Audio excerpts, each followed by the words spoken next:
हरे राम राम राम हरे हरे। ये पंखा बंद करते हैं।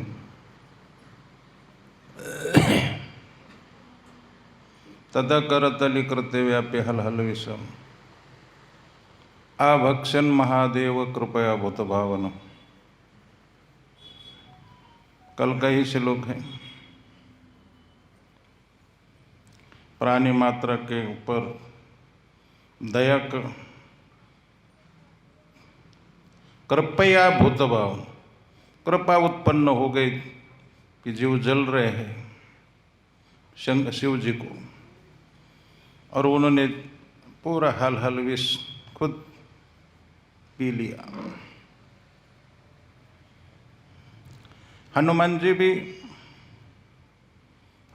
भी शंकर ही है।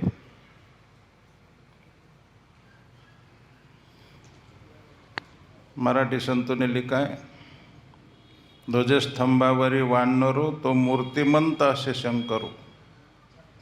अर्जुन के जो ध्वजा है, वो जो वानर है, वो साक्षात शंकर है। हनुमान जी भी, इसकी एक कथा भी है। एक बार तो ऐसा है, सीता जी को लगा कि हनुमान जी को कुछ खिलाना चाहिए,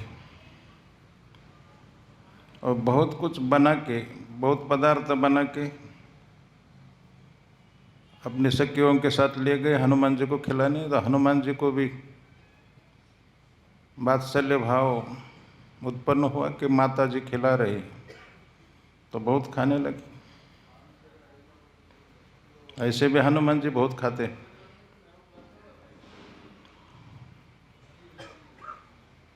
बहुत ही खाने लगे।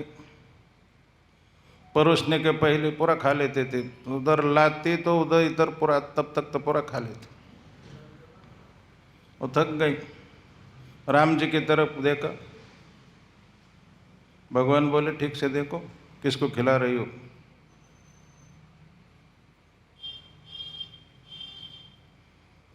सीता जी ने देखा तो साक्षात शंकर शिव जी, हनुमान जी शिव जी है।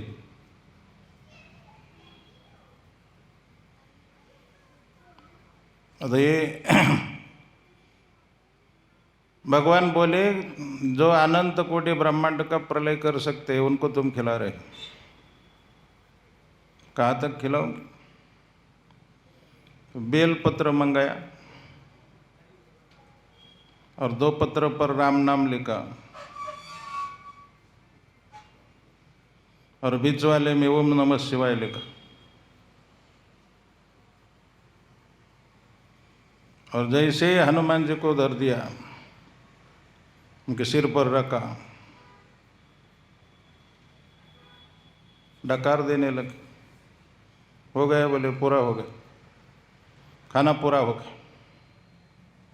बहुत हो गया बोले माता जी, अब नहीं खाएंगे, तृप्त हो गए। अब बेल पत्र से बहुत संतुष्ट होते। कुछ महात्मा इसी कथा बताते कि शंकर क्यों हनुमान जी बने। शिव महापुराण में दूसरी कथा आती।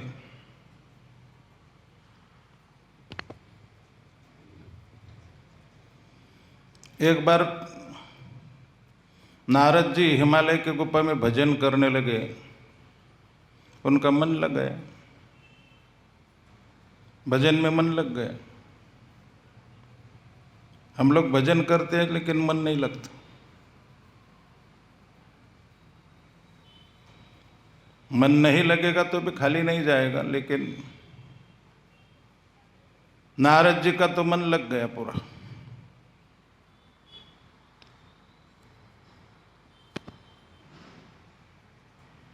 नारद जी बहुत तल्लीन हो गए। इंद्र को लगा कि कुछ गड़बड़ है। एक जगह पर बैठकर नारद जी का भजन करना इंद्र को सहन नहीं हो रहा था। हम लोग भजन करते, देवता को सहन नहीं होता। वैसे भी देवता हमसे दूर नहीं रखे हैं, बहुत पास में रख दिए,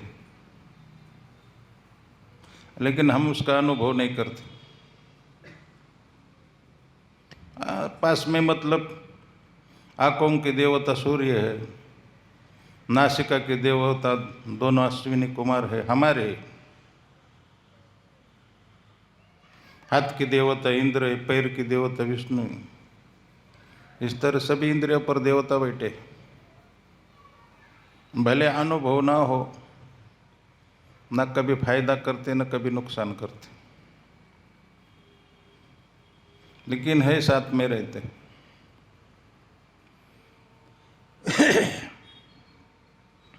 इंद्र को सहन नहीं हुआ कि देवराज जी शायद मेरे पद के लिए तो भजन नहीं कर रहे। स्वर्ग में भी पद की आकांक्षा बनी रही थी, तो भजन में बाधा डालने के लिए इंद्र ने कामदेव और अप्सरा को भेज दिया। नारद जी को कोई परिणाम नहीं आया। इन लोग नाच गाना कर करके थक गए, लेकिन नारद जी शांति से भजन करते रहे। हरे कृष्ण कृष्ण कृष्ण हरे हरे, हरे राम हरे राम।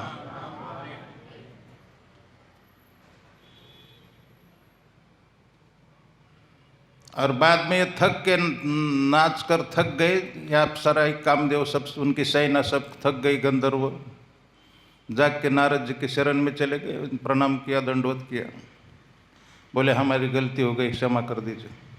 बोले कोई चिंता की बात नहीं। उनको सहलाया, पीठ पर हाथ फेरा, बहुत अच्छे, जाओ डरो मत।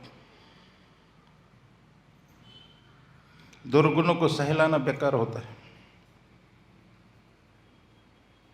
दुर्गुणों को सहलाना, उसके पीठ पर हाथ फेरना मतलब दोबारा फिर आ सकते। हाँ, किसी का भी अब सम्मान करेंगे तो फिर आएगा। अभी मेरे को बहुत सम्मान देके फिर आने की मौका है, चांस है, लेकिन तकलीफ देंगे, बोलेंगे बाद में मत आना। बहुत आदर करते हम दुर्गुणों का, वो जाना नहीं चाहते, फिर आएंगे। जिनका जितना सत्कार करो वो फिर आना चाहते, वो छोड़ना नहीं चाहते, अच्छा लगता है उनको। इसलिए दुर्गुण, शिव जी ने दुर्गुण को जला दिया।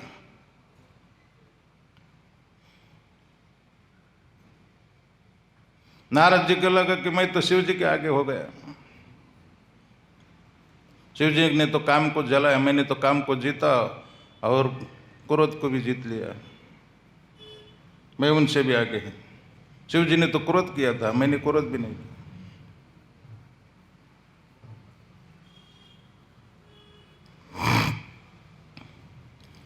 और इंद्र की सभा में गए तो इंद्र ने सत्कार किया, धन्य है आपकी जितेंद्रियता के लिए, धन्य, आप जितेंद्रिय पुरुष। तो इनका अहंकार बढ़ गया, दुर्गुण आने लगे फिर से।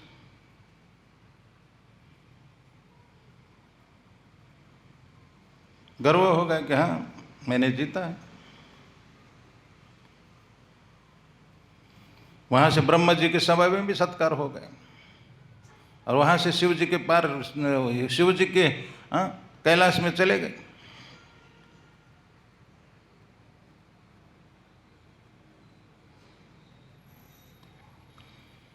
शिव जी ने भी सम्मान किया, आइए महाराज पधारिए, विराजिए, आपका स्वागत है। कहाँ गए थे, बहुत दिन नहीं दिखाई दिया। राम दरबार आलू खाया ना बहुत तुमने, पानी पियो, सिर पर पानी डालो, मजा आएगा। बहुत आलू खाया, अब नहीं दिया देना, बहुत अच्छा बनाया था, लेकिन मेरे को भी वहाँ नींद आ रही थी, लेकिन अब यहाँ सो नहीं सकता।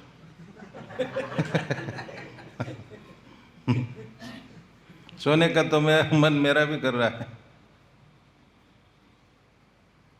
बहुत गरिष्ठ होता है। वैसे भी नींद किसी को छोड़ती नहीं। वो कुंभकर्ण की पत्नी है नींद।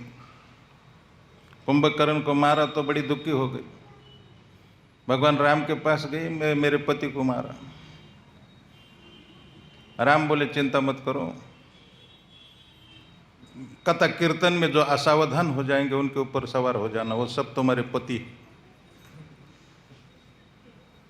जो असावधान बैठेंगे वो सब निद्रा देवी के पति, उसको घेर लेती, उसके सिर पर चढ़ जाती।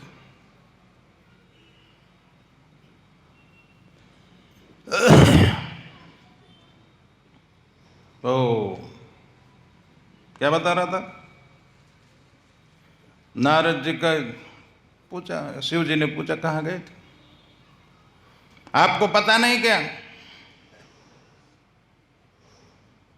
मैं भजन कर रहा था हिमालय की गुफा में, बड़ा मन लग गया। फिर और क्या, कामदेव को हमने जीता।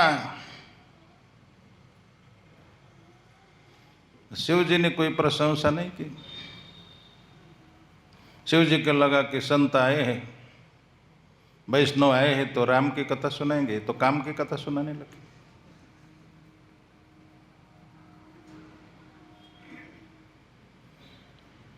बोले ये बात मुझे बताई, लेकिन अब दूसरे किसी को मत बताना, विशेष करके भगवान विष्णु को तो बताना ही मत। नारद जी ने उल्टा लिया। उन्होंने सोचा कि हमने काम जीता, इसको सहन नहीं होता। पहले तो ये अकेले थे, अब मैं तो उनसे भी आगे निकल चुका हूँ और मेरा प्रचार होगा, इनको पसंद नहीं। पर उत्कर्षणम असहनम इति मत्सर, दूसरे का उत्कर्ष सहन नहीं होता है इनको। शिव जी ने सही बताया था कि हमको बताया तो बताए, विष्णु को मत बता। ये सीधा वैकुंठ चले गए। भगवान ने बहुत स्वागत किया। बोले महाराज कहाँ गए थे इतना दिन? बोले मैं हिमालय के गुफा में भजन, काम को जीत लिया, काम को भी और क्रोध को भी जीत लिया।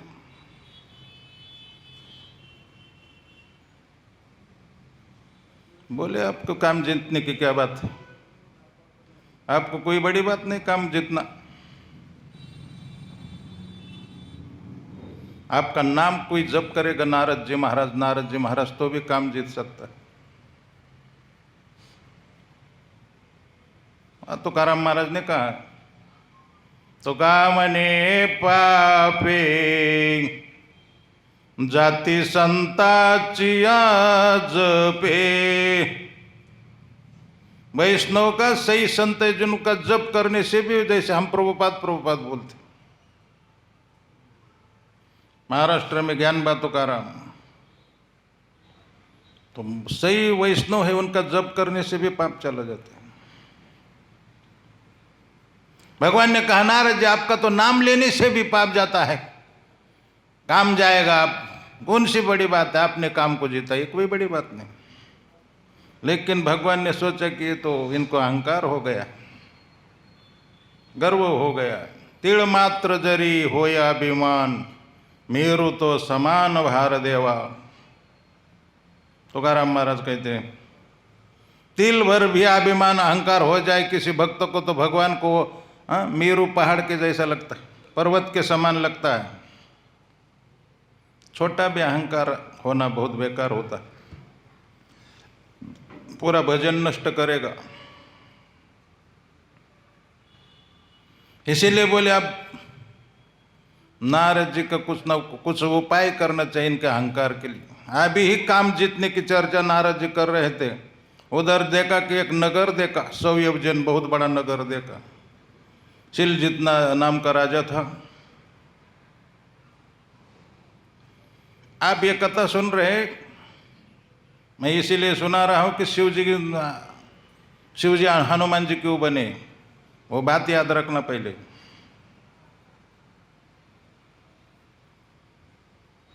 उसकी लड़की थी, राजा की कन्या थी, उसका नाम विश्वमोहिनी था। इसमें भी कथा है, शिव महापुराण में भी, रामचरितमानस में भी है।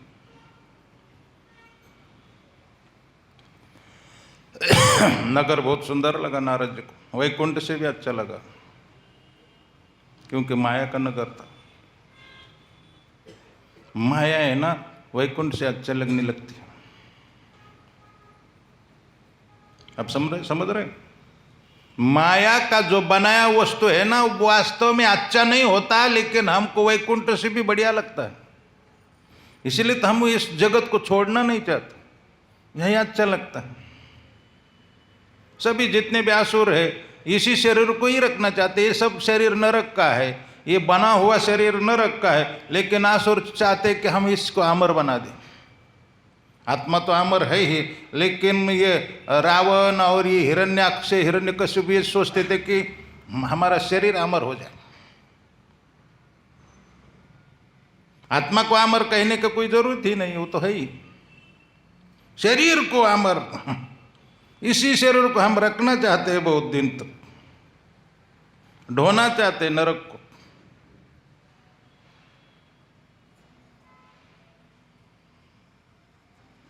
माया अच्छी लगती है, बहुत अच्छा लगता है कि अरे ये नगर बहुत अच्छा है। और राजा ने उसका सत्कार किया, बोले लड़के का हाथ देखो महाराज, मेरी कन्या का हाथ। नारद जी ने हाथ देखा, लेकिन हाथ देख नहीं रहे थे, चेहरा ही देखते रह गए। आधा घंटा चेहरा देखते रहे। राजा बोला आपको तो हाथ देखने के लिए कहा था, आप क्या करें? हाँ बोले मैं तो चेहरा देखकर भी बता सकता हूं। क्या फेस रीडर का क्या बोलते हैं उसको? हाँ, मैं चेहरा देखकर भी बता सकता हूँ, लेकिन चेहरा ही देखते रहे। बाद में मन में सोचा कि इस लड़की मेरे को मिलनी चाहिए। अब देखिए, काम जीतने का 1 घंटा पहले ही बोल रहे थे हमने काम जीता, फिर काम आ गए।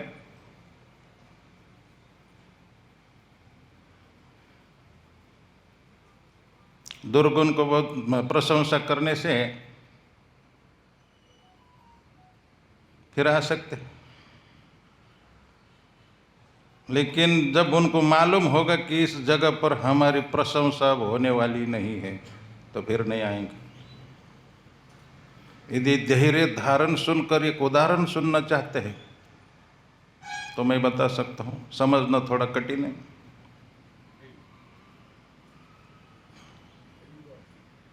लेकिन सुनिए बहुत गंभीरता से।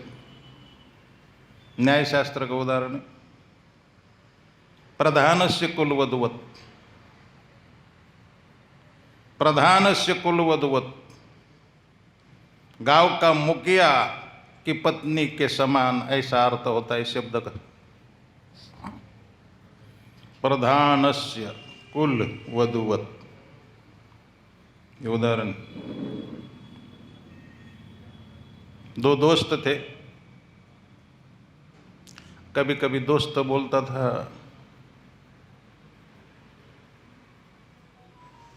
तुम्हारे पत्नी का आचरण ठीक नहीं है,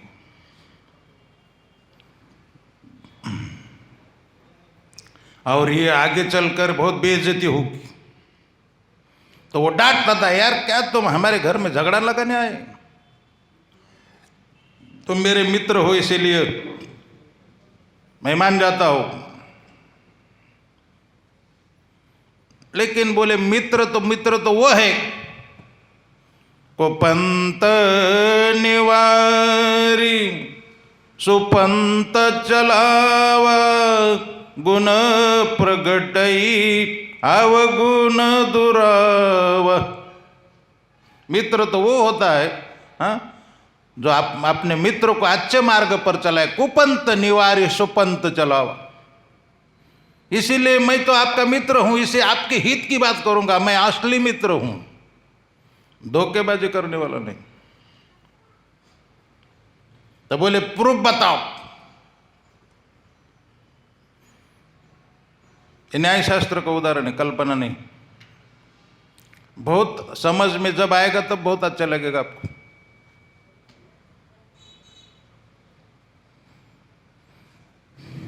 बोले प्रूफ बताता हूं।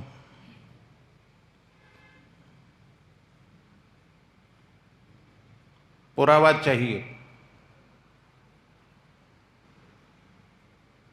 वो मराठी में बोला, आता तुला पुरावा। समझ गए? आता यांना पुरावा। पुरावा मतलब गाड़ देना, गाड़ देना। मराठी में पुरावा मतलब पुरा, गाड़ा। प्रूफ चाहिए। बोले ठीक है, तुम उसको पत्नी को बता दो मैं कहीं बाहर जा रहा हूं, 2 दिन के बाद आऊंगा और मेरे पास चले आना। बता दिया मैं बाहर जा रहा हूं। वो रोने लगी। नकली लोग होते हैं ना, बहुत नाटक करते रहते। रोने लगे। 2 दिन के लिए आप जा रहे हैं, मैं अकेले कैसे रहूंगी? वो रोने लगे। उसको तो लगा मेरी पत्नी महान सती, मेरे बिना रह ही नहीं सकती। थोड़ा आवाज कम करना।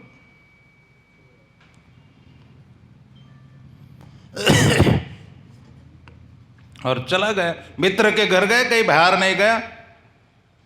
उसी समय उसने फोन करके अपना जो प्रियकर था उसको बुला लिया, और वो झूला था ऊपर से, जैसे इधर है ना, ऊपर से देखा जाता है ना, वैसे घर में था। चारों तरफ घर था और बीच में देखा जा सकता था। ऊपर जाके देखा, नीचे क्या चल रहा है देखा जा सकता था, झरोका। तो अपना पुराना प्रियकर को बुलाया, पान खाया दोनों ने, और वो झूले पर बैठकर बातें कर रहे थे। और मित्र को ये लेकर आया, ऊपर चढ़ गए बाहर से सीढ़ी से, और दिखाया देखो उसका प्रियकर और वो बेटी। और इसके पति ने भी उसको देखा, और पत्नी ने भी अपने पति को देखा ऊपर। अब बोले चल मेरे घर, अब हो गया, प्रूफ हो गया बस। तो ये बोला अब मैं उसको जान से मार डालूंगा, उसको छोड़ूंगा नहीं, अब मैं उसको भगा दूंगा। तो उसका जो असली मित्र था बोले अब इसकी कोई जरूरत नहीं रही। बोला मतलब अब उसकी कोई जरूरत नहीं रही, क्योंकि तुम जाने के पहले वो कहां जाएंगे पता ही नहीं लगे, और दोबारा कभी तुमको दिखाई नहीं देंगे। बोले क्यों? क्योंकि उसको पता लग गया कि मैं कैसी हूं वैसा, आजिटी यथारूप जैसी आहे तशी। वो समझ गया है, मेरा पति आजिटीज मेरे को समझ गया। दुर्गुणों को हम जैसा है वैसा समझते नहीं, ये प्रॉब्लम है। अगर हम समझ जाएंगे कि दुर्गुण हमारे दुष्ट बहुत बड़े शत्रु है, हाँ, तो फिर उनको जाओ बोलना नहीं पड़ेगा, अपने आप चले जाएंगे। समझ गए ना? उनको समझो, उनके स्वरूप को समझो। वो बाहर नहीं रहते, हमारे भीतर रहते। बाहर के शत्रु को तो हम गोली से उड़ा सकते हैं, प्रभु जी के पास है भी, गोली से उड़ा सकते बाहर का, लेकिन अंदर बैठ गए, अंदर की गुफा में छुपे हुए, उनको बहुत कठिनता से बाहर निकालना पड़े। तुकाराम महाराज कहते हैं, तो का मने देही भरीला विठ्ठल, काम क्रोध केले घर रीते। मैंने तो हृदय में अपने विठ्ठल भर दिया है, और जो दूसरे भर गए थे उनको बाहर निकाल दिया, काम क्रोध को बाहर निकाल दिया है। कभी कभी मेरे को गुड़ पानी लगता है, कभी कभी कुछ नहीं लगता। मैं मनमोजी संत हूँ, मेरे को कभी कभी क्या खाना है पता भी नहीं लगता। कथा समाप्त होने के बाद लगता है कि अभी हमने गुड़ नहीं खाया, पानी नहीं पिया। जैसे वो ट्रैक्टर वाले को, हमारे उधर के ट्रैक्टर वाले होते हैं ना, वो रात दिन चालू रखते स्पीकर, लेकिन वो सुनते कभी नहीं। चालू का नहीं ये भी पता नहीं लगता, जब बंद पड़ेगा तब पता लगता है ये बंद हो गया है।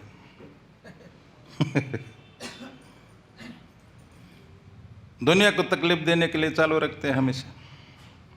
वो खुद नहीं सुनते, उनको कोई जरूरत भी नहीं, उनको पता भी नहीं लगता।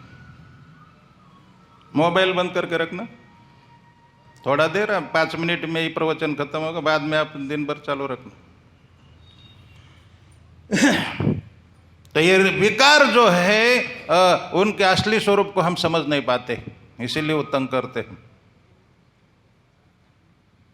नारद जी को फिर वही विकार, और ये संवाददाता, 2 संवाददाता शिव जी ने उनके साथ रखे थे। भगवान शंकर ने कि अब नारद जी क्या क्या कर रहे, और वैकुंठ, वो इस पूरा संवाद देते थे कि वैकुंठ गए हैं और वैकुंठ में से भगवान ने ऐसा किया कि उनका हित करने का सोचा है, और वो अभी शिलजित राजा के वहाँ गए और उन्होंने कन्या को देखा है, उनके मन में बात आई कि मैं शादी करूँगा। शिव जी को पूरा न्यूज पहुंचा देते थे और बोलते थे आगे की बातों पर, आगे की घटना पर ध्यान रखो।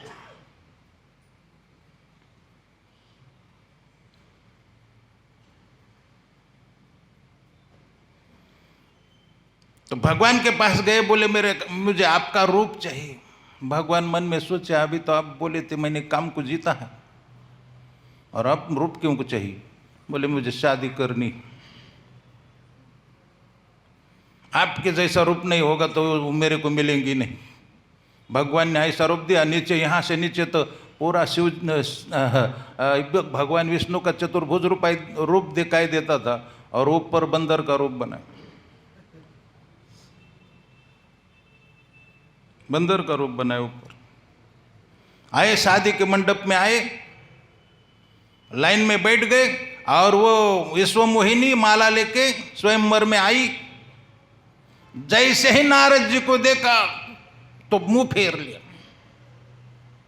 और वहीं शिव जी के गण भी बैठे थे, वो संवाददाता।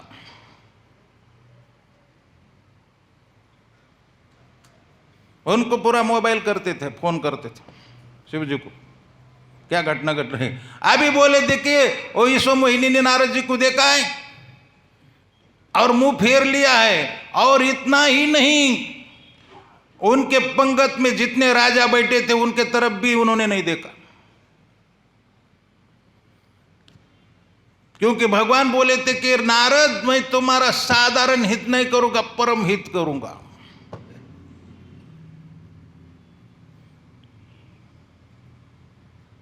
परम हित।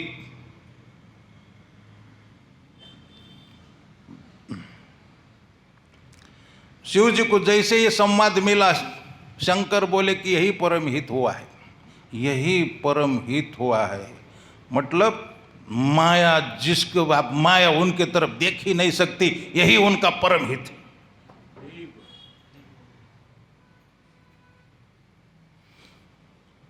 बोले ये किस कारण से हुआ? बोले बंदर का मुंह बनाया। शिव जी बोले मैं भी बंदर बन जाऊंगा ताकि माया मेरे तरफ देखना, क्योंकि एक बार बहुत गड़बड़ हुई थी 8वें स्कंद में। भगवान ने मोहिनी रूप धारण किया। शिव जी बोले कि मैंने तो सब लीला आपकी देखी, मेरे को मोहिनी रूप दिखाना। उस समय शिव जी पार्वती के सामने मोहिनी के पीछे दौड़े थे, पूरा कपड़ा भी गिर गया तो भी उनको पता नहीं लगा। तो इनको डर था कि माया कभी भी हमको घुमा फिरा भूल भुलैया में डाल सकती है, इसीलिए बोले हम भगवान मुझे बंदर बनाइए ताकि मेरा परम हित हो, माया हमारी तरफ देख ना पाए। भगवान बोले ठीक है, राम अवतार में हनुमान बन जाओ। वैसे भी शिव जी तंग आ गए थे घर गृहस्थी से। एक बार शादी की दक्ष प्रजापति की कन्या से, सती से, पानी मत पियो यार बार बार। मैं तो पी नहीं रहा, तुम क्यों पी रहे? तुम तो बोलते ही नहीं। परीक्षित महाराज 7 दिन कुछ नहीं पिए, इसीलिए उनको ईमान आ गया। हम लोग बहुत सुनते हैं लेकिन ईमान कभी नहीं आता सपने में, क्योंकि हम पानी पी पी के सुनते हैं।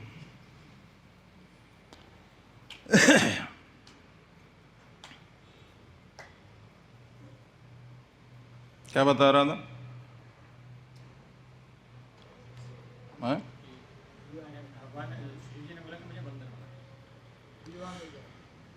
दक्ष प्रजापति की पत्नी के कन्या के सती के साथ शादी की थी, वो उसने आत्महत्या की, अपने ही पिता के यज्ञ में जाके आत्महत्या की। 4 स्कंद में कथा है, बहुत बड़ी प्रसिद्ध कथा है। रामचरितमानस भी है। एक बार त्रेतायुग माई शंभु गए कुंभजर सिपाही, संग सती जग जननी भवानी, पूजे मूली अकेली स्वर जानी, राम कथा मुनिवर जब बकानी, सुनी महेश परम सुखमानी। वो कथा बहुत लंबी है, मैं नहीं बताऊंगा, चंद्रपुर में बताऊंगा, जिनको सुनना है वहाँ आ जाइए, क्योंकि कल ही चंद्रपुर में 3 दिन की शिव कथा है, शंकर के कथा। तो ये आत्महत्या करना, झगड़ा करना, ये सब उनको लगा कि ये घर गृहस्थी बेकार।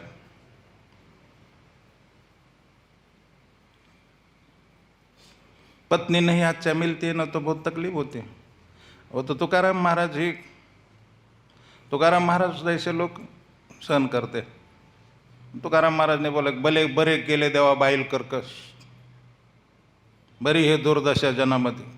पत्नी कर्कश स्वभाव की मिली, ये बहुत अच्छा किया, क्योंकि उसमें मेरी कोई आसक्ति नहीं। अब केवल मैं क्या करूँगा, भजन करूँगा, हरे कृष्ण कृष्ण कृष्ण हरे हरे, हरे राम राम राम।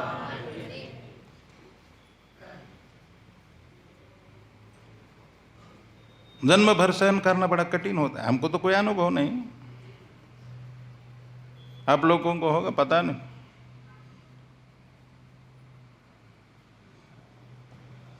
एक मराठी उदाहरण है, चाहे तो आप मैं सुना सकता हूँ। हिंदी में उतारो क्या मराठी में बोलो? मराठी समझ जाएंगे। गुरुजींनी टीचरने विचारलं, बंड्या हुंडा कशाला म्हणतात? हुंडा कशाला म्हणतात? बंड्या आप अपने विद्यार्थी को पूछा है, आपको नहीं? शाळेतल्या मुलाला विचारले, बंड्या हुंडा कशाला म्हणतात? तो म्हणे, एक सत्पुरुष महापुरुष एक स्त्री को, महिला को, एक महिलाला, एक बाईला जन्मभर सहन करण्यासाठी तयार होतो, त्याला प्रोत्साहन म्हणून जी रक्कम दिली जाते त्या रकमेला हुंडा असे म्हणतात।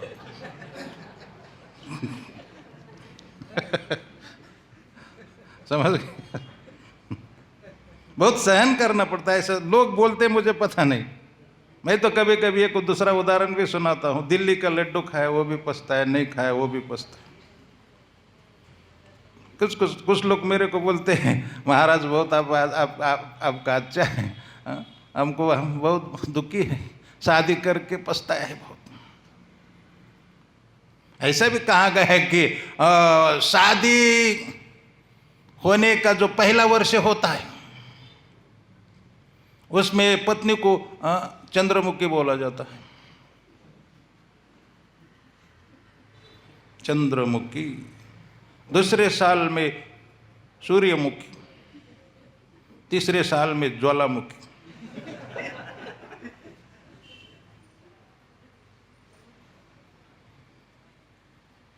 पहले साल में पति बताता है, पत्नी सुनती है। दूसरे साल पत्नी बताती है, पति सुनता है। और तीसरे साल दोनों बोलते हैं, पड़ोसी लोग सुनते हैं।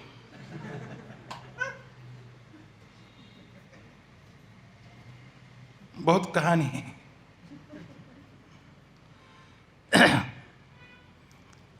कुछ लोगों को लगता है प्रभु जी ब्रह्मचारी, वो उनका अच्छा है भाई, कहीं भी झोला उठाओ, चाहो भजन करो। हम लोग फंस गए साला। और मैं सोचता हूँ कि मेरा थोड़ा मोड़ा प्रॉपर्टी है और उसका कोई वारस भी नहीं है। कुछ लोग बोलते हैं आपकी उम्र अभी भी ढली नहीं है, और बाल बच्चे इनके बेचारे का गृहस्थ आश्रम कितना अच्छा है, मैं शादी कर लेता तो कितना अच्छा होता। मन में कभी कभी ये बात आती है, खटकती है बहुत। हम तो ऐसे ही रह गए। हर बात को सही मत मानना।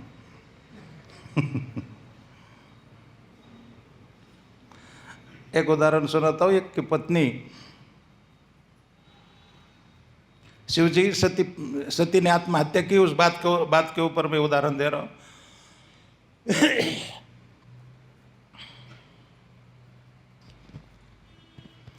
एक की पत्नी अपने मायके जा रही थी, तो वो बोला कब आएंगी? वो हम बोले 2 दिन में ही आऊंगे। 2 ही दिन में? बोला जाते ही फोन करना, SMS करना,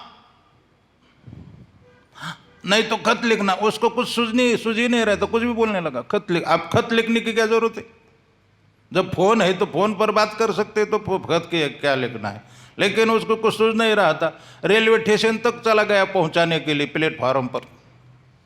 और जब अंतिम समय आया, अंतिम फाइनल मैच, ट्रेन आने वाली, उस समय उसको रहा नहीं गया और बहुत जोर से रोने लगा। कब आऊंगी? बोले आप मर्द है, आपको रोने शोभा देता है क्या? मैं तो 2 दिन में आया हूं, इतना इतना। तो उसको लगा कि मेरे हृदय की वो समझ नहीं रही, मेरी बात वो समझ नहीं रही, मेरे को कोई समझता नहीं। इसीलिए पास में दूसरा रो रहा था प्लेटफॉर्म पर। उसने सोचा कि वो भी दुखी है बेचारा, मेरी बात समझ जाए। वो उसके पास चला गया। बोले आप क्यों रो रहे? उसने पूछा आप क्यों रो रहे? बोला मेरी पत्नी मायके जा रही। वो बोला मेरी आ रही है, थोड़े देर में आई। 10-15 दिन मजे में था, अभी हमारी परेड शुरू हो जाएंगी। बहुत रो रहा। दिल्ली का लड्डू खाया, वो भी पछताया।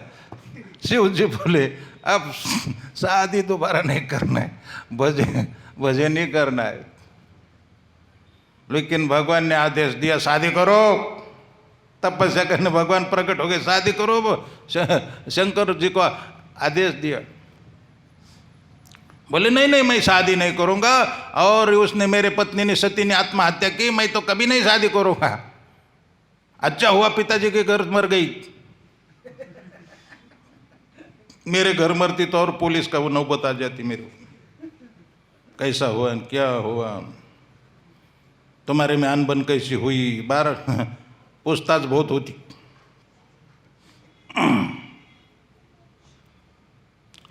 भगवान बोले मेरा आदेश है, शादी करो। बोले आपका आज्ञा, शिरोधार्य। भगवान बोले शिरोधार्य मत करो, तुम्हारे सिर पर गंगा बहती है, उसमें मेरा आदेश चला जाएगा, बह के चला जाएगा। हृदय में धारण करो, हृदय में धारण करो। कथा है ना, हृदय में धारण करो।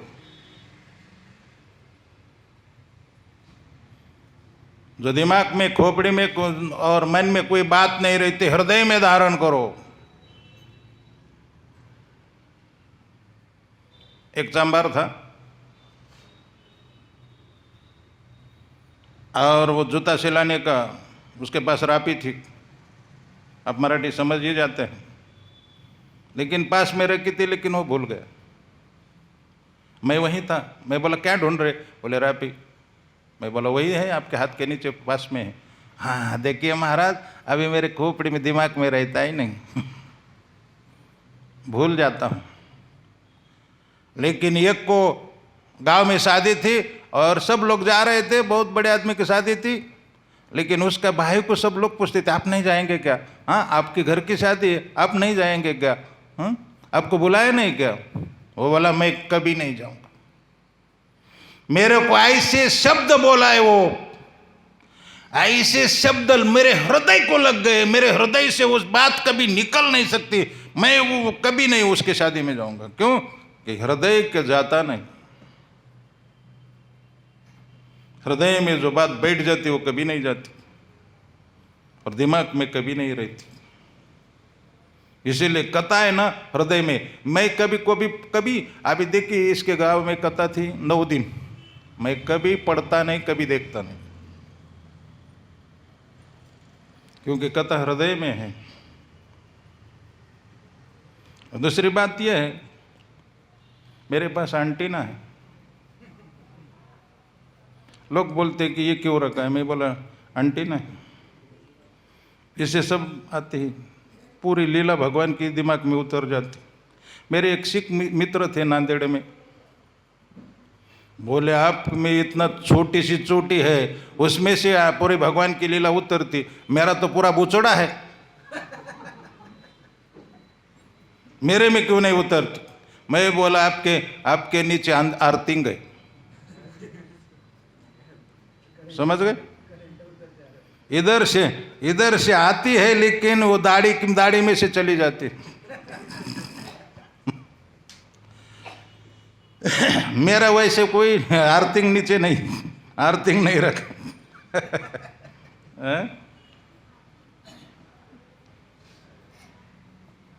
क्या बता रहा था राम?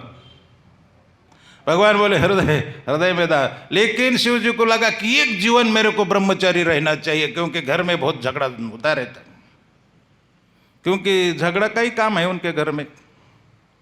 ऐसे मत समझना कि शिव जी के घर में वास्तव में बहुत झगड़ा होता रहता।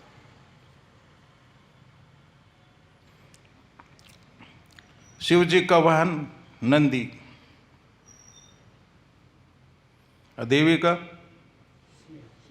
नंदी का, और उसका जमता नहीं, सिंह का नहीं जमता।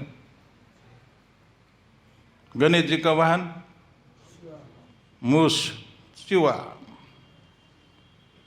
और शंकर जी के गले में क्या है? उसका उनका नहीं जमता, वो तो खा ही लेते उसको।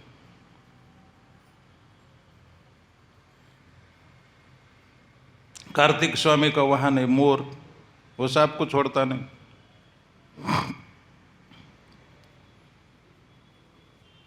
पार्वती को गोद में रखा है, ऊपर दिखती तो उसको सहन नहीं होता, मेरे को गोद में रखा और गंगा को सिर पर ले लिया है। वो भी इस तरह से वो तंग आ गए शिव जी, बोले कि एक जन्म मेरे को ब्रह्मचारी होना चाहिए, और वो हो गए हनुमान। हाँ भाई साहब, भजन करेंगे श्री राम जय जय राम, रात दिन भजन करेंगे, हरे कृष्ण कृष्ण कृष्ण हरे हरे, हरे राम राम राम हरे हरे। शिव जी के दो प्रकार के भक्त होते, एक सकाम भक्त होते और एक निष्काम भक्त होते। सर्वे करना। सकाम भक्त जो होते हैं वो पैसे से मालामाल हो जाते हैं। शिव जी के भक्त, बहुत धन मिलता है। रावण शिव जी के भक्त थे, लंका मिल गए। हमने तो सुना शिव जी ने खुद को ही बनाई थी लंका।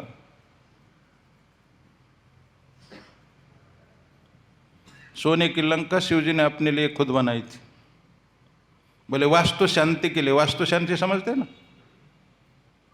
जो नया घर बनता है उसकी शांति करने के लिए पूजा पाठ करते हैं ना, वास्तु शांति बोलते हैं उसको। बोले ब्राह्मण को बुलाया जाए। बोले रावण बहुत बड़ा ब्राह्मण है, उत्तम कुल पुलस्त्य करनाती, पुलस्त्य के कुल में जन्म लिया। रावण बहुत विश्रावा का पुत्र, ज्ञानी है। वो ज्ञानी भी था, रावण बहुत ज्ञानी था।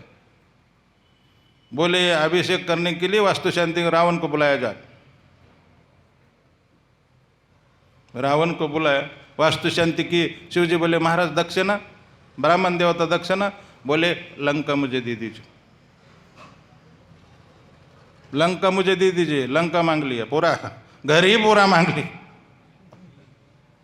तब से शंकर ने सोचा कि ना झमेला नहीं चाहिए, सोने का बनाने का ही नहीं, मशान भूमि में रहेंगे। शिव जी मशान में रहते। ज्ञानेश्वरी में लिखा है, एनीच क्षत्राभिमाने राज्य त्याजिले विषाने गुंती जाणूनी मशानी वास केला। गुंती जाणूनी मशानी वास केला।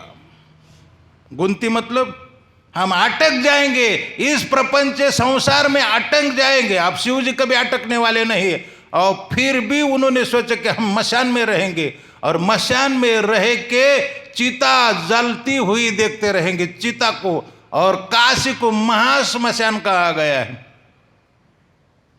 काशी का एक नाम है महाश्मशान। महाश्मशान का और एक अर्थ है महान मशान, जिसमें जाने के बाद फिर यद्गत्वा न निवर्तन्ति। काशी में जो मरता है ना, उसकी मुक्ति हो जाती है। बहुत गौर से सुनी। इसीलिए बहुत लोग काशी में मरने के लिए जाते हैं। हरे कृष्ण। काशी में मरने के लिए जाते हैं। मैं भी चाहता हूं कि काशी में मर जाए, मैं, दूसरे नहीं। काशी में मरने के क्या महिमा है? रामचरित मानस में लिखा है, आकार चारी जंतु जग अहि, काशी मरत परम पद लई। काशी में मरने वाला 84 लाख के होने वाला कोई भी जीव, चीटा चीटी, कोई भी बिच्छू सांप जो भी मर जाए काशी में, वो परम पद लई, भगवान के धाम को प्राप्त होता है।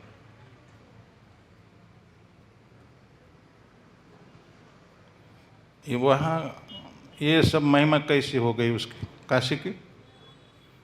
वो जागे की व्यवस्था है, जागे की महिमा है, का शिव जी की महिमा है, का उस जगह पर गंगा बहती उसकी महिमा है, वहाँ के मिट्टी का गुण है, कि क्या कारण से ऐसा होता है,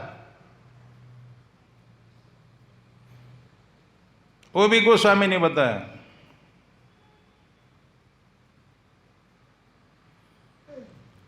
अकार चारी जंतु जग ही, काशी मरत परम पद लही, सो पे नाम महिमा मुनिराया, शिव उपदेश करत करी दया। उस जगह की या किसी की भी महिमा नहीं है, वो भगवान के नाम की महिमा है।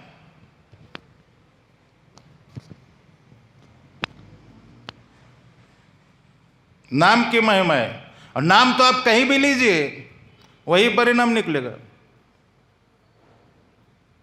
यहां भी गोंदिया में भी आप मृत्यु के समय हरे कृष्ण बोलेंगे तो अंत काले च मामेव स्मरण मुक्त्वा कलेवरम यः प्रयाति समद्भावम याति नस्तत्र।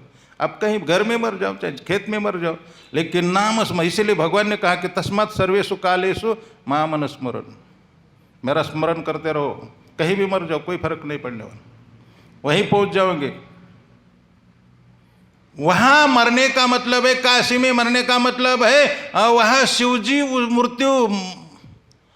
मृत्यु के समय उस व्यक्ति के पास में जाते हैं और उसके कान में बोलते, अभी कम से कम आप तुम क्या करो, तारक मंत्र का जप करो, हरे कृष्ण कृष्ण कृष्ण हरे राम राम राम हरे। और गणेश जी की भी महिमा उसी के कारण है। रामचरित मानस में महिमा जसो जाना गण राव, प्रथम पूजित नाम प्रभाव, प्रथम पूजित नाम प्रभाव। गणपति की सभी जगह, विशेष करके महाराष्ट्र में बहुत पूजा होती है, 10-15 दिन आगे चलकर अगस्त मास के सितंबर में। तो ये पर प्रथम पूजा क्यों होती है? महिमा जासु जाना गण राऊ, और नाम की महिमा गणेश जी समझ गए और नाम में इतना तल्लीन होकर नाचने लगे। इसीलिए महिमा जासु जाना गण राऊ, प्रथम पूजित। क्यों प्रथम पूजित? क्यों प्रथम पूजित? नाम प्रभाव, भगवान के नाम के प्रभाव से। हरे कृष्ण हरे राम। ऐसा समझ लीजिए कि शिव जी का पूरा घराना ही नाम के प्रभाव में। खुद शंकर खुद बोले है, ओ माँ कहूँ मैं अनुभव अपना, हे पार्वती हे उमा, मैं अपना अनुभव, मेरा खुद का अनुभव बता रहा हूं। उमा कहूं मैं अनुभव अपना, सत्य हरि भजन, सत्य हरि भजन जगत सब सपना। वो भगवान का नाम, हरि नाम सत्य है, बाकी सब जगत सपना है। हरे कृष्ण कृष्ण कृष्ण। मैं बता रहा था कि शिव जी के 2 प्रकार के भक्त होते, सकाम भक्त, निष्काम भक्त। उसका सर्वे करने के लिए भी कहा मैं, जो हरे कृष्ण भक्त बन गए चाहे वैष्णव बन गए, इसमें से अधिक अंश पहले भक्त शिव जी के थे। सही? देखिए आपके 2 मेंबर तो फूट गए बोल रहे कि हाँ हम वही थे। तो ये तो लिंगायत में जन्म लिया है, हमारे गांव का है। लिंगायत मतलब शैव संप्रदाय में जन्म लिया। मैं भी शिव जी का पुजारी था, पुजारी नहीं, लेकिन खेत में जाता था, गाय चारा था, पढ़ा लिखा तो था नहीं। श्रावण सोमवार का वो उपवास भी करता था, और वही नदी में बालू के शिव जी की पिंड बनाता था और जंगली फूल चढ़ा लेता था। नमः शिवाय, ओम नमः शिवाय का जब भी करता था शिवरात्रि को, उसका उपवास भी करता था। अभी भी शिवरात्रि करता, सोमवार को तो छोड़ दिया लेकिन शिवरात्रि करता। रामायण में भी इस बात को लिखा है, शिव सेवा कर फल सुत सोई। शिव सेवा कर, ध्यान से सुनिए, शिव सेवा कर फल सुत। मेरा प्रवचन जो होता है ना, चाकुरी बद्ध नहीं होता, सिस्टमेटिक। जैसे सभी इस्कॉन वाले बोलते हैं वैसे ही बोलने की, उतना सिमट कर बोलने की थोड़ी आदत नहीं, बहुत फैला कर बोलने की आदत है। आपको समझ में आया होगा। ऐसा बोल सकते कि बिंदास बोलने की आदत है, बिंदास पर्वत। जो बोलना है वो बोलना ही है। शिव सेवा कर फल सुत सोई, बोल रहे हाँ, अविरल भगति राम पद हुई। शिव सेवा, जो शिव जी के असली भक्त जो होता है निष्काम, उसको या राम या कृष्ण की भक्ति प्राप्त होती, या तो फिर शिव जी उनकी सेवा में लगाते, क्योंकि शिव जी क्या है, असली वैष्णव शिव जी है। निमग्ना नाम यथा गंगा, वैष्णवा नाम यथा शिव। सब वैष्णव में श्रेष्ठ वैष्णव शंकर है। कुछ लोग बोलते कि फिर आमंगल भेष क्यों बनाए।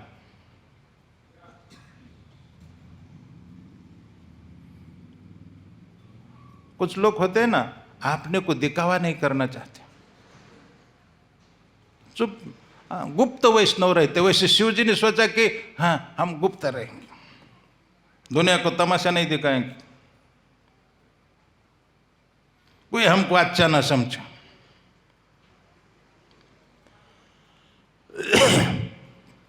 तो निष्काम जो भक्त होते हैं, उनकी शरण में जो जाते हैं शिव जी के, निष्काम भक्त को, वो तो कृष्ण के चरणों में उनको ले जाते हैं, वो उनको भक्त बना देते, वैष्णव बना देते। लेकिन जो धन की लालसा से सकाम भक्त बन जाते, तो कुछ लोग तो शिव जी को कुछ भी मांगते रहते। ये बरकासुर या भस्मासुर थे, शिव जी के भक्त थे। राम, सावधान हो जाओ।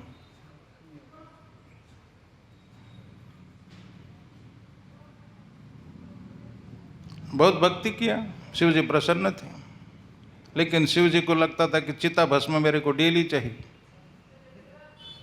चिता भस्म ताजा माल मिले तो अच्छा रहे, लेकिन मिलता नहीं था। तो भस्मासुर को आशीर्वाद दिया, तुम जिसके सिर पर हाथ रोकोगे वो भस्म हो जाएंगे। इसके मन में आया, शिव जी के शिव जी के ऊपर ही प्रयोग करके देखते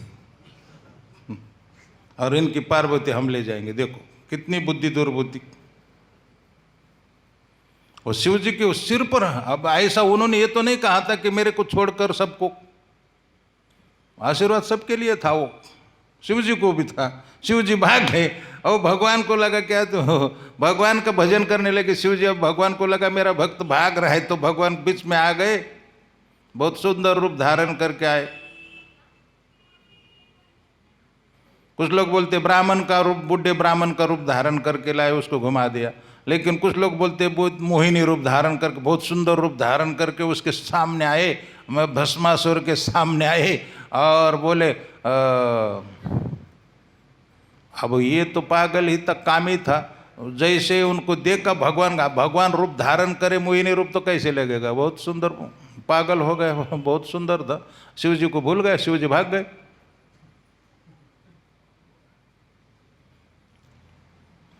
बोले क्या चाहते हो? मैं आपके साथ शादी करना चाहता हूँ। मैं तो बोले मेरा एक नियम है, मेरे जैसे नाचोगे तो मैं जैसी नाचूंगी वैसे नाचूंगी तो मैं मिल जाऊंगी, लेकिन थोड़ी भी गलती नहीं होनी चाहिए। अब ये भ्रमित हो गया था, नाचने लगे तो वो पहले उसने तो कमर पर हाथ रखा और नाचने लगी कमर पर हाथ रखकर, ये भी कमर पर हाथ, तो बाद में उसने ऐसा हाथ किया, तो भस्मासुर ने भी ऐसा हाथ किया, यहां करते ही जल गए। लेकिन कुछ लोग बोलते कि ब्राह्मण के भेष में भगवान आए थे। बूढ़े ब्राह्मण के बोले भस्मासुर शिव जी के बातों में मत आना, बहुत झूठे है, सही कभी नहीं बोलते। और क्या सही, उनकी बातों को सही क्यों मानते हो? स्मशान भूमि में रहते, बहुत भूतों का सरदार है वो, बहुत झूठा है, बहुत झूठ बोलने वाला है। प्रयोग करके देखो, अपने ऊपर प्रयोग करके देखो, थोड़ा गर्म लगेगा तो हाथ बाहर हटा देना तुरंत, थोड़ा ही गर्म ऐसा किया तो तात्काल मर गया बस। रावण ने भी मांगा, रावण भी एक बार बोले मंद ये सी पार्वती को मांगा था।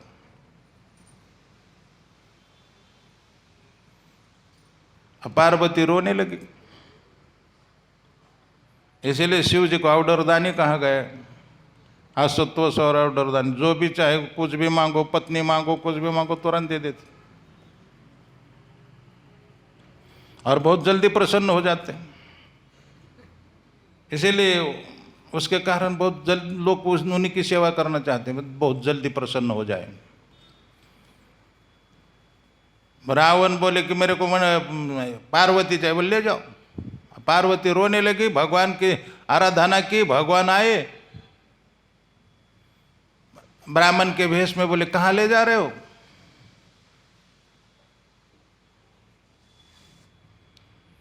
ये बुढ़ी औरत को कहाँ ले जा रहे हैं? बुढ़ी? रावण ने ऊपर देखा तो पूरा बाल सफेद हो गए थे, बुढ़ी औरत, दांत गिर गए थे। बोले शिव जी तो बहुत ठग आदमी है, तुमको ठगा है ऐसी बुढ़ी औरत को? हाँ, बहुत गड़बड़ किया है। बोले अब क्या करें? बोले वो है ना, वासन के नीचे जो रखी है उसको दे दो, बोलो असली पार्वती छिपा कर रखी। बाद में रावण वापस चला गया।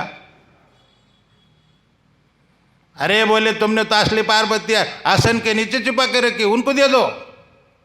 वो दीदी वो पार्वती नहीं थी, मंदोदरी थी। रावण बहुत मूर्ख था, उसको मतलब समझाने में आसान हो जाता था। किसी ने कहा, वो लंका के लोगों ने, ये अपोजिट वाले ने बताया कि भाई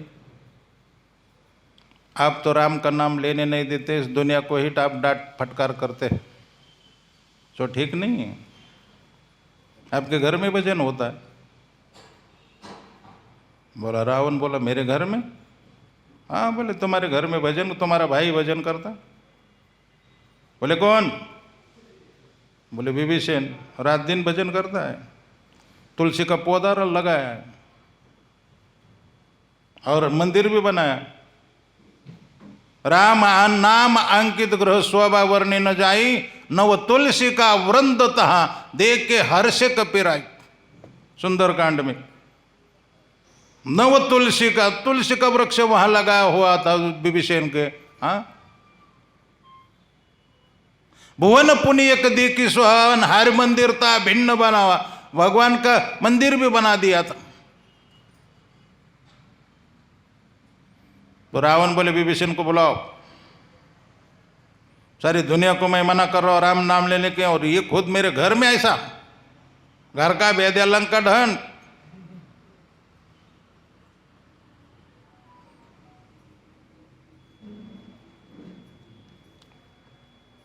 विभीषण का, क्यों रे तो मेरे शत्रु का नाम लेता है? बोले कौन सा?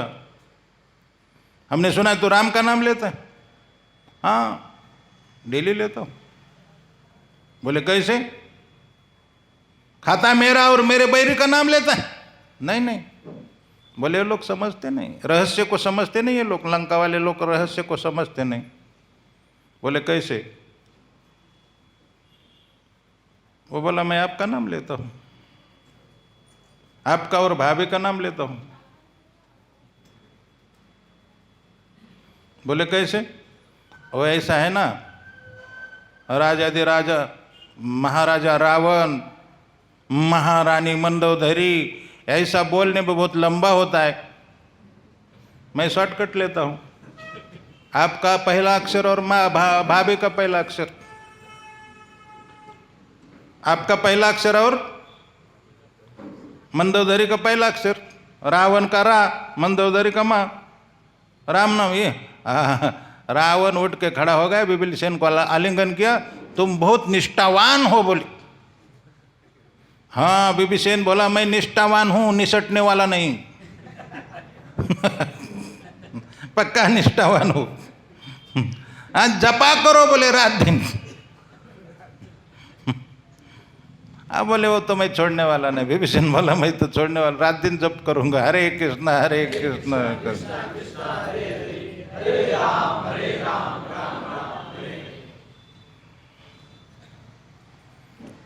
शिव जी के भक्त भी कुछ ऐसे होते, उल्टे खोपड़ी के होते, अधिकांश गांजड़ू होते। कभी कभी मेरे लाल कपड़ा शुद्ध देखकर लोग सोचते कि ये भी गांजड़ू होगा।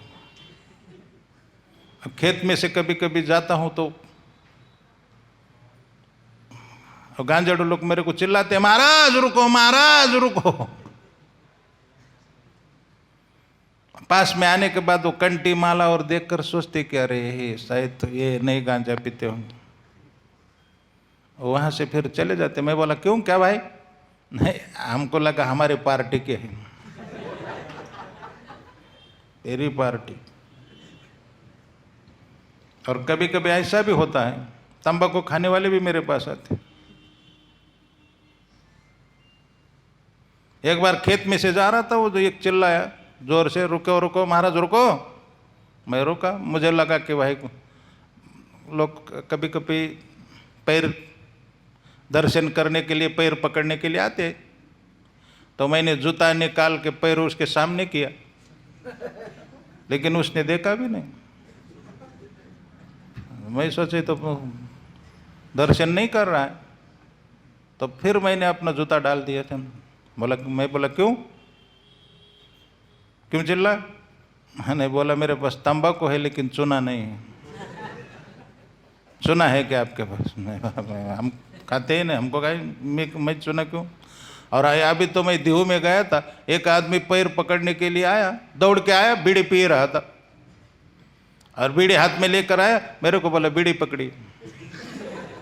मैं बोला क्यों? मैं तो पीता ही नहीं, हमको क्या करना है? नहीं नहीं आप पिए चाहे नहीं पिए, आप बीड़ी थोड़ा हाथ में रखो। मैं बोला क्यों? मैं बोला मैं आपका दर्शन करना चाहता हूँ। मैं बोला उधर फेंक दो ना, मेरे हाथ में क्यों दे? ऐसे लोग हैं। एक भक्त थे शिव जी के,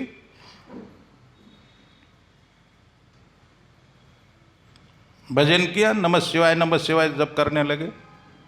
शिव जी प्रसन्न हो गए तत्काल, बोले मांगो क्या मांगना है।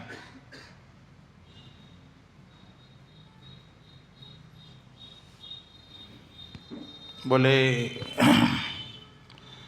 मुझे ऐसी वस्तु दीजिए, ऐसी चीज मिलना चाहिए मरते दम तक भी खत्म ना हो और मरने के बाद भी खत्म ना हो। शिव जी बोले तथास्तु, जाओ हो जाएगा। वहीं पर उसने प्रणाम किया, शिव जी का वो पिंड थी वहाँ, और वहाँ चावल पड़े थे, बासमती चावल, एक मुट्ठी चावल थे, उसने ले लिए।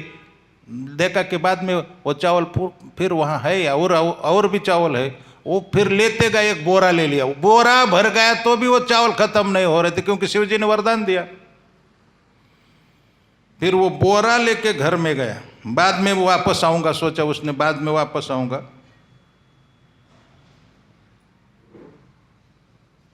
बोरा लेके घर गया, बोरा फेंक दिया, नीचे डाल दिया तो दूसरा सिर पर था और एक वो डाल दिया।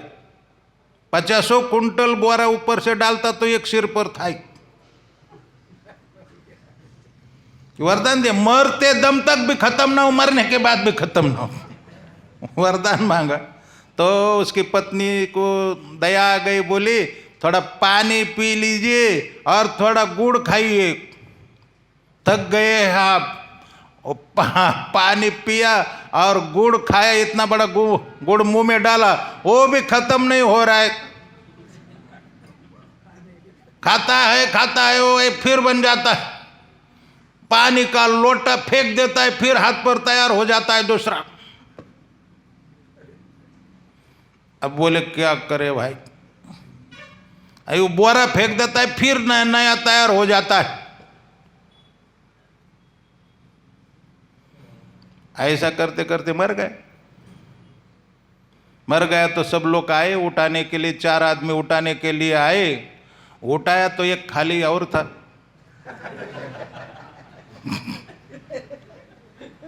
बोले अब क्या करें, उसको भी उठाया, दूसरे 4 आदमी ने, फिर और एक था।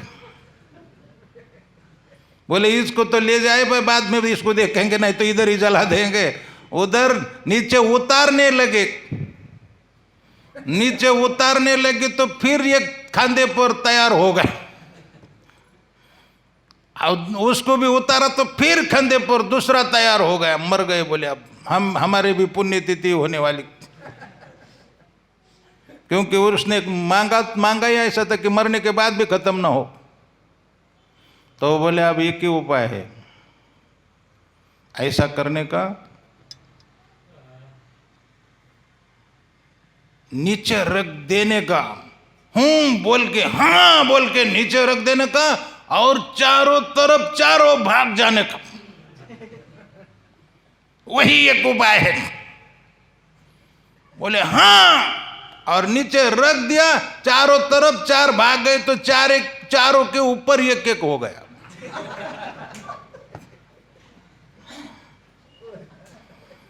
तो देने में शिव जी बहुत समर्थ है, लेकिन अंदाज नहीं जानते क्या करना चाहिए। उसका हित होने वाला है, का हित होने वाला है, वो समझते नहीं, वो दे देते फटाक से और बहुत प्रसन्न जल्दी होते हैं। तो मेरे कहने का मतलब है कि शिव जी के 2 प्रकार के भक्त होते। सकाम भक्त जो है उनकी तो पुण्यतिथि ही शिव जी करते, खुद ही रावण की पुण्यतिथि शिव जी ने की। हनुमान जी कौन थे? शिव जी। लंका किसने जलाई?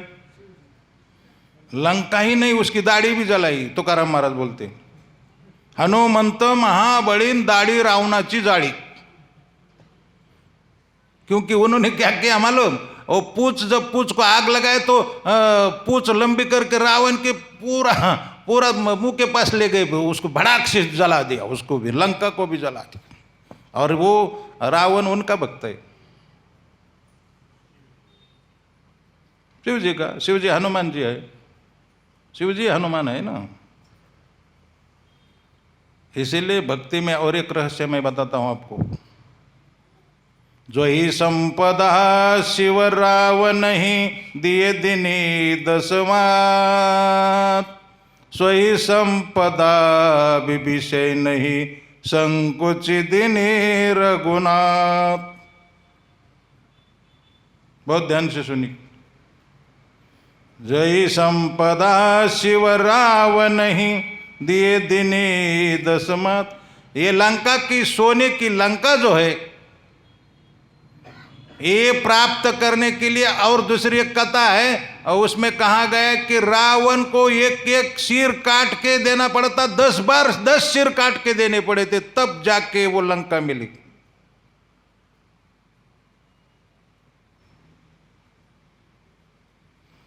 लेकिन वही लंका भगवान के शरण में जब विभीषण आया और सिर झुकाया, केवल सिर झुकाया राम के सामने, उसी समय राम बोले, लंकेश, विभीषण लंकेश, बस तुम आप लंके का राजा, तुमको मैं लंका दे दी। और देते समय संकुचित हो गए, केवल सिर झुकाने मात्र से संकुचित हो गए। संकुचित इन्हीं रघुनाथ। संकुचित क्यों हो गए? अरे मैंने दिया तो भी क्या दिया, वो नाशवंत चीज को ही दिया है। हाँ, मृत्यु के समय उसका क्या फायदा होने वाला है? सोना नाना तो यही पड़ा रहेगा, क्या लाभ क्या है? हाँ, इसीलिए संकुचित हो गए कि ये तो शाश्वत है ही नहीं। फर्क है बहुत। भगवान की सेवा में, अन्य देवी देवताओं की सेवा में बहुत फर्क है। बहुत कष्ट भी उठाना पड़ता है और बाद में हो सकता है कि हाँ, आपकी पुण्यतिथि वही करेंगे। हाँ, भागवत में है, देवी के भक्त थे, वो डाकू राजा देवी का भक्त था और वो नर बलि चढ़ाना चाहता था, कोई मिला नहीं, जड़ भरत को लाया, जड़ भरत महाराज को लाया। देवी के सामने बलि देने के समय 1 2 3 बोले और सिर काटने वाले तो देवी प्रकट हो गई और आपने भक्तों को ही मारा, जड़ भरत महाराज को कुछ नहीं किया, उसको तो प्रणाम किया। ये बहुत फर्क है। इसीलिए सीधा हाथ में माला लो और भजन करो, हरे कृष्ण कृष्ण कृष्ण हरे हरे, हरे राम राम राम हरे हरे। वैसे शिव जी बहुत दयालु है, इसीलिए मैं कल बोला कि वह जो समुद्र मंथन से जो विष निकला था, तत करतली कृत्य व्यापी हल हल विषम आभक्षण महादेव कृपया भूत भावना। जीवों के ऊपर दया करने के लिए भगवान शंकर ने वो समुद्र में जो हल विष था, सबको जलाने, तीनों लोगों को जलाने वाला विष, ततः करतली करते व्यापी हल हल विष आभक्षण महादेव कृपया भूत भावन। कृपा करके बहुत करुणा हो गई शिव जी को कि जीव जल रहे, तो पान कर लिया। तो उसी प्रसंग में सुखदेव गोस्वामी और एक श्लोक बोले शिव जी के वर्णन का, और एक श्लोक, तपेन्ते लोकतापेन प्रायसु साधवा जना परम आराधना तद्धि पुरुषस्य अखिलात्मना। तपेन्ते लोकतापेन, महात्मा लोग होते ना, दूसरे का ताप देखकर खुद तप्त हो जाते, दुखी हो जाते। गोस्वामी तुलसीदास जी ने इसका दूसरा प्रकार से वर्णन किया है, संत हृदय नवनीत समान, कहाँ कवि न पर कहे न जान। वो कहते कि संत का हृदय नवनीत के समान होता है, बहुत मृदु स्वभाव नवनीत तैसे सज्जनाच्य चित। वो मृदु होता है, बहुत मुलायम होता है नवनीत, बहुत कोमल होता है। नवनीत मतलब घी, एक प्रकार का घी, घी ही नहीं, घी और नवनीत में फर्क होता है। जो दूध में से, दही में से तात्काल निकाला जाता है उसको नवनीत कहते हैं, और बाद में उसको घी बनाया जाता है। वैसे संतों का हृदय होता है नवनीत के समान होता है, ऐसा गोस्वामी कहते हैं। लेकिन उनको जिन्होंने कहा है उनको कहने नहीं आया, कहाँ कवीन पर कहे न जाना। कहने क्यों नहीं आया? नवनीत है ना, अगर ठंडी में रखेंगे तो गाढ़ा बन जाता है और पिघलता नहीं। अगर पिघलना भी है तो आग उसके पास में लगानी पड़ती है। जब उसको आग लगेगी, उसको आँच लगेगी, तब पिघलता है। लेकिन संत का हृदय दूसरे का दुख देखकर पिघलता है। बहुत फर्क है। तपेन्ते लोक तापेनो, तपेन्ते लोक मतलब दूसरे लोकों का ताप देखकर शिव जी जैसे महात्मा है ना, हाँ, तब तो हो जाते। तपेन्ते लोक तापेनो प्रायसु, ये साधु कहा गया। प्रायसु साधवा जना, शिव जी को लक्ष्य कर कर। साधु लोग होते ना, दूसरे का दुख देखकर बहुत दुखी होते, सहन नहीं होता। जगाच्या कल्याणा संताच्या विभूती, देह कष्ट भीती परोपकार हे जगाच्या कल्याण। और दुनिया का कल्याण के लिए ही संत प्रकट होते। तो शिव जी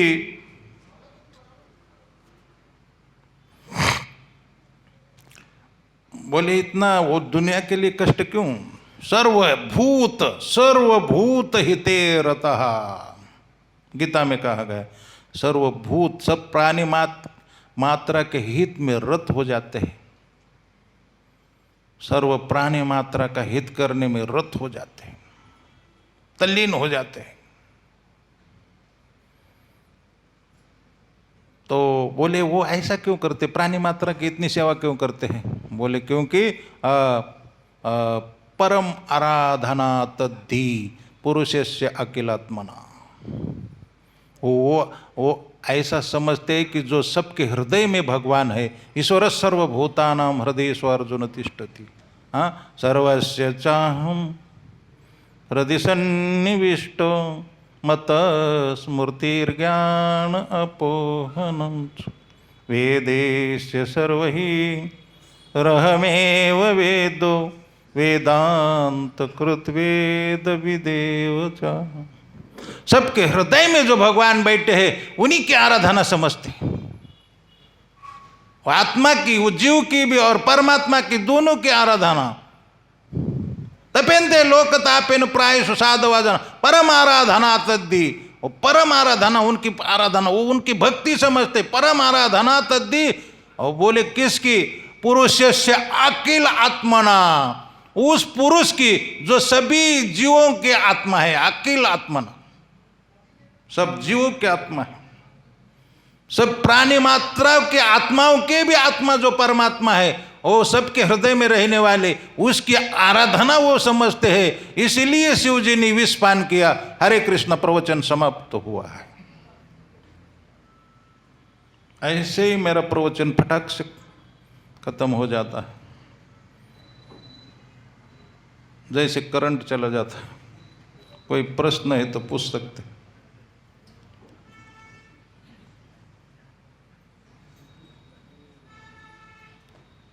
तेरे नहीं तो मेरे रूम में पूछना। और किसी का प्रश्न? अरे बोल, किसी के प्रश्न है तो प्रश्न। माइक नहीं। बोलिए, मैं सुन रहा हूँ। भगवान शिव जी शमशान में रहते हैं, भस्म क्यों रमाते हैं? शमशान में क्यों रहते हैं? उनको अच्छा लगता है, जिज्ञासा, थोड़ा जिज्ञासा। उनको अच्छा लगता है। कोई कारण तो नहीं। हाँ? कारण तो नहीं। जैसे मैं अब ये कपड़ा पहन रहा हूँ, क्यों पहनता हूँ? मेरे को अच्छा लग रहा है। भले आपको अच्छा ना लगे, कोई अपना कपड़ा पहनता है। हमारे एक चचेरे भाई थे, मैं बोला यार ये कपड़ा अच्छा नहीं लग रहा है, थोड़ा अच्छा कपड़ा पहनना चाहिए। वो बोला किसी को अच्छा लगे या अच्छा नहीं लगे, मुझे अच्छा लगता है। समझे? अब शिव जी ये क्यों करते हैं वही जाने। लेकिन एक बात और है, शिव जी ने एक अंत्येष्टि देखी, अंत्य यात्रा देखी, प्रेत यात्रा। बहुत प्रसिद्ध व्यक्ति था और अच्छा भी था।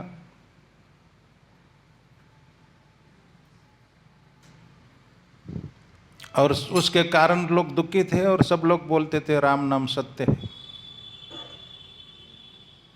प्रेत यात्रा जा रहे थे, राम नाम सत्य है, सब बोलते हैं ना। तो शिव जी को लगा ये इतना राम नाम किसके कारण लिया जा रहा है? बोले वो चारों के कंधे पर सोया है ना, उसके कारण। बोले अरे बहुत संत है, वो तो बहुत बड़ा संत है,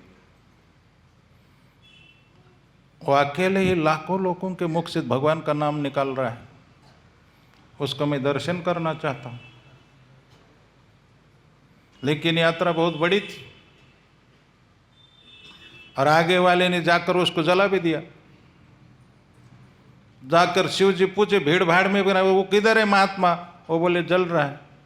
अरे बोले मुझे दर्शन करना था, उसने कितने लोगों को राम नाम बुलाया है, वो महावदान्य है, बहुत दानी है। तुकाराम महाराज कहते हैं कि दाता तोची एक जाना नारायण सुमरविक। वो सही दानी है जो भगवान का भजन कराता है, भगवान का नाम स्मरण कराता है, वो असली दानी वो है। नमो महावदन्याय कृष्ण प्रेम प्रदाय, वो असली दान तो वो कर रहा है। उसने बड़े हजारों लाखों लोगों को उसने राम नाम सत्य बोला है, वास्तव में सत्य। उमा कहो मैं अनुभव अपना सत हरि भजन। तो ऐसे महात्मा का मुझे दर्शन करना था, शंकर बोले, लेकिन वो तो बोले जल रहा है। बोले कोई बात नहीं, ऐसे महात्मा के तो जलते हुई चिता का भस्म लगाना भी अच्छा। और तब से उन्होंने चिता भस्म लगाना शुरू कर दिया, क्योंकि राम नाम कोई भी मर जाए तो उसका राम नाम लोग करते ही हैं, राम नाम सत्य है। शिव जी को लगता है जैसे भी वो लोग उसके कारण भजन कर रहे, इसीलिए अपने शरीर में लगा लेते। लेकिन सबसे पहले का उत्तर सबसे अच्छा है, उनको अच्छा लग रहा है इसीलिए। अच्छा ना लगता तो क्यों लगाते? और हो गए?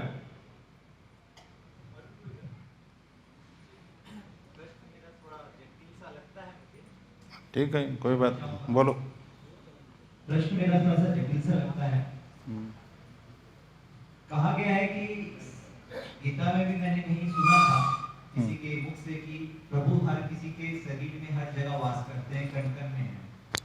जब मनुष्य के भी शरीर में वास करते होंगे प्रभु, तो फिर मनुष्य ऐसे क्यों कर्म करता है जिसके कारण जो भगवान का कहना है कि ये कर्म जो है वो अच्छे नहीं है, बट मनुष्य के द्वारा ही वो गलत कर्म को, मतलब गलत कर्म मनुष्य कर रहा है। तो ऐसा क्यों? जब भगवान उसके अंदर है तो उसने गलत कर्म को नहीं करना चाहिए। कोई ये तो बहुत नॉर्मल प्रश्न है, जटिल क्या है?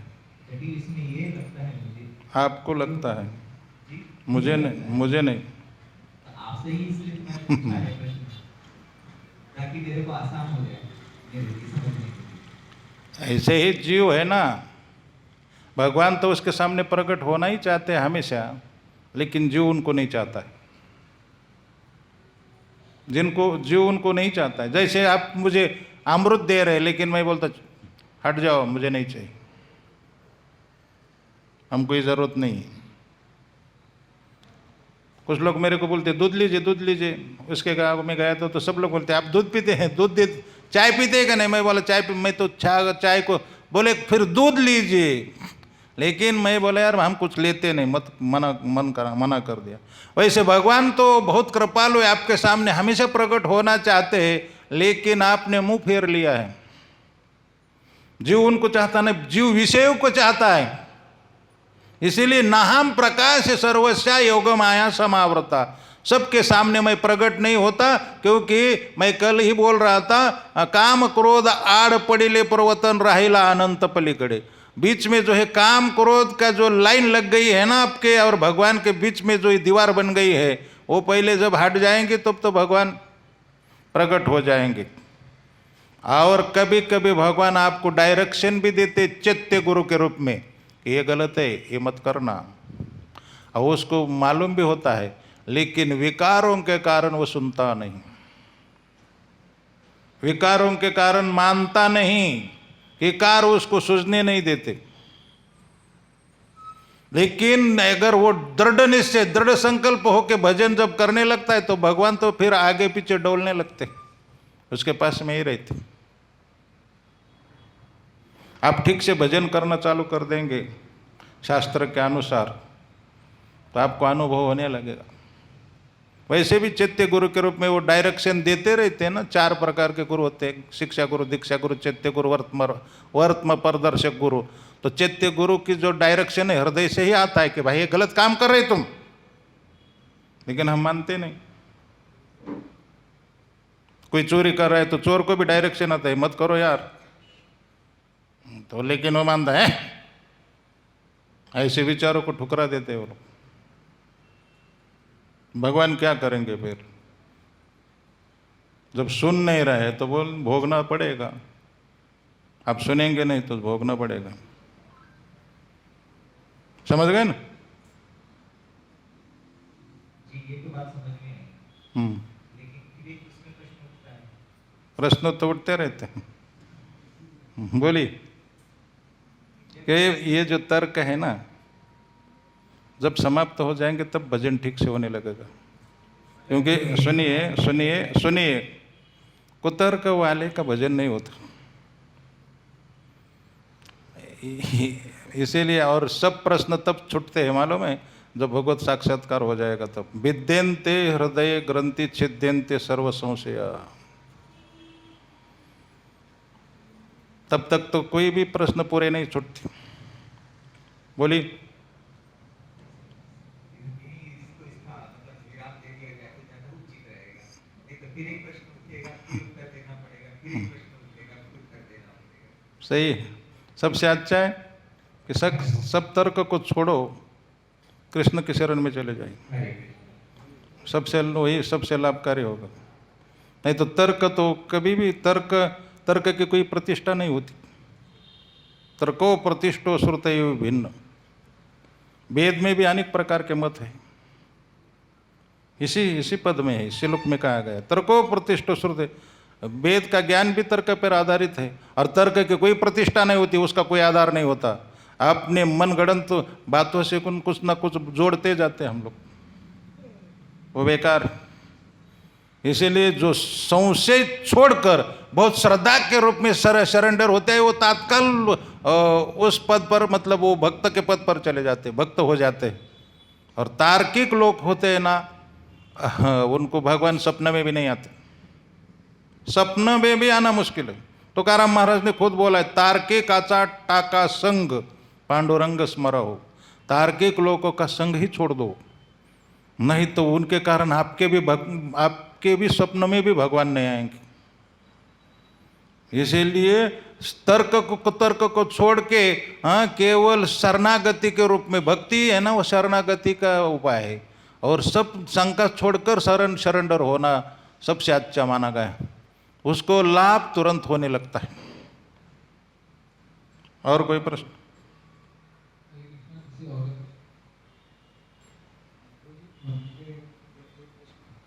हरे कृष्णा।